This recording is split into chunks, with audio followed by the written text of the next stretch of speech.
악의 특징 두 가지는 첫째가 계속성입니다. 계속성.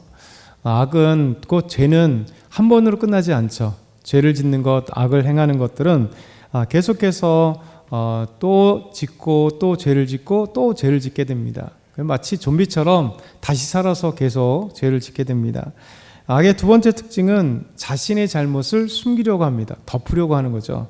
그래서 죄를 지었을 때 끊임없이 어떤 방법이든 간에 숨기고 또 덮으려고 하는 겁니다.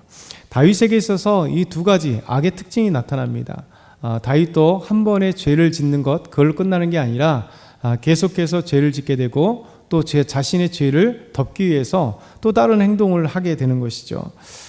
다윗은 이제 우리아의 아내 밧세바와 함께 동침하는 죄를 범하게 되었습니다. 그래서 그 죄를 숨기기 위해서 우리아를 전쟁터에 내보내게 되고 또 결국 전쟁터에 있었던 우리아를 이제 우리아에게 전쟁터에 있던 우리아를 예루살렘 부르게 되는 거죠. 그래서 휴가 중 휴가를 이제 주면서 아내에게 들어가서 쉬고 가라 이렇게 얘기를 합니다. 근데 이 충성스러운 우리아는 요압과 또 군사들이 지금 암몬과 전쟁 중에 있는데 자신이 편안하게 잘 수가 없어서 집에 들어가서 자지 않고 또 밖에서 길에서 함께 병사들과 함께 잠을 자게 됩니다. 그래서 이 소식이 다윗에게 들리니까 죄를 덮으려고 하는 것이 실패였잖아요. 그래서 이제 이 우리아가 다시 전쟁터로 보내게 되고 그리고 요압에게 편지를 써서 이 우리아에 대해서 이야기합니다. 전쟁이 나면 그 전쟁 맹렬한 전쟁 가운데 제일 앞에 우리아를 보내라. 결국 그렇게 죽이란 얘기죠. 그래서 맹렬한 전쟁이 시작되었고 이제 다윗의 명령대로 요압 장군은 우리아 장군을 가장 앞으로 보내면서 그 맹렬한 전쟁 가운데 우리아가 죽게 됩니다. 그리고 이제 그 죽게 되었을 때 결국 간접 살인죄를 짓게 되는 것이죠.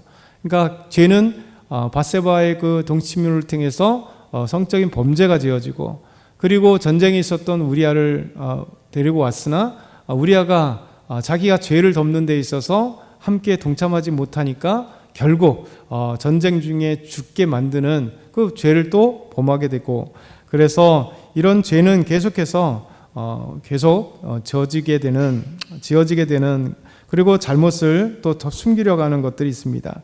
그래서 오늘 말씀은 이제 전령이 다윗에게 우리아의 죽음에 대해서 이제 알리게 되죠. 이 소식을 듣게 됩니다. 우리 22절에서 24절 같이 한번 읽어보겠습니다.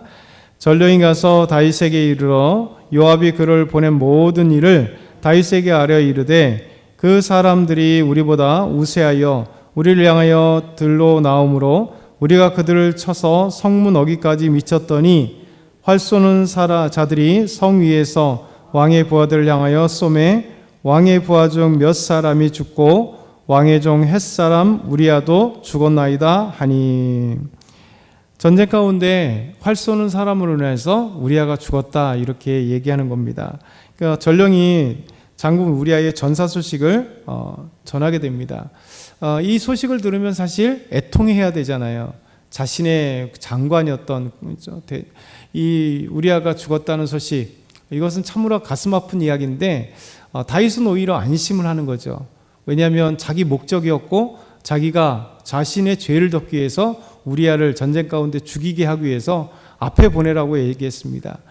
이 죄악인데도 다윗은 안심하게 돼요. 자신의 죄를 덮게 되는 사건이 되었기 때문에. 그러면서 이 간접살인죄를 지으면서 오히려 이제 다윗은 그것을 끝나는 게 아니라 또 요압에게 이렇게 얘기를 하는 거죠. 요압에게 편지를 전하면서 요압을 오히려 다독여주고 힘을 내라고 얘기합니다. 우리 25절 한번 보십시오. 다윗이 전령에게 이르되 너는 요압에게 이같이 말하기를 이 일로 걱정하지 말라. 칼은 이 사람이나 저 사람이나 삼키느니라. 그 성을 향하여 더욱 힘써 싸워 함락시키라 하여 너는 그를 담대하게 하라 하니라. 요압에게 얘기할 때 칼은 이 사람이나 저 사람 다 죽인다. 전쟁 가운데는 죽는 거 아니냐 이 얘기는 한 거죠. 오히려 요압에게 그거 신경 쓰지 말고 더 열심히 싸워서 성을 정복해라, 함락시켜라. 그리고 너는 담대해라 이렇게 얘기합니다. 사실 속뜻은 그게 아니죠. 속은 다윗은 막 박수를 쳤을 거예요. 드디어 나의 죄를 덮었구나. 이제 더 이상 이것으로 인해서 내 죄가 드러나지 않겠다. 이런 생각을 하게 되는 것이죠. 근데 여러분, 이 말씀 보게 되면 이제 하나님은 그렇게 생각하지 않더라는 거죠. 사람은 속일지언정 하나님은 속이지 못하는 것들이 있게 되는 거예요. 마지막 우리 27절 같이 읽겠습니다. 그 장례를 마침에 다윗이 사람을 보내 그를 왕고로 데려오니 그가 그의 아내가 되어 그에게 아들을 낳으니라. 다윗이 행한 그 일이 여호와 보시기에 악하였더라. 아멘. 분명히 다윗은 목적을 이뤘습니다. 죄도 숨겼고, 그리고 혹시 드러나게 될 그 요소 우리아도 죽이게 되고, 그리고 이제 밧세바도 다시 왕궁에 들어와서 자기 아이를 가진 그 밧세바가 아내가 되게 되는, 겉으로 보면 다 이제 마무리되는 것 같으나 사람은 속일지언정 하나님 속이지 못하는 것은 이 성경의 평가가, 하나님의 평가가 그대로 나와 있다는 거예요. 그것은 뭐냐면 그 일이 여호와 보시기에 악을 행하였다. 하나님 보시기에 악이라는 겁니다. 그리고 그 악이 이제 12장에서 어떤 결과로 나타나는지, 나단 선지자를 통해서 악을 지적하고, 그리고 악의 씨앗이었던 다윗의 그 아들 밧세바와 함께 있었던 그 아들이 어떤 결말을 맞게 되는지를 철저하게 보여주시면서 우리에게 악의에 대해서 우리가 아무리 그 죄를 또 지으려고 하고 죄를 숨기려 할지라도 사람의 완전 범죄는 하나님 앞에 없다는 것을 우리에게 보여줍니다.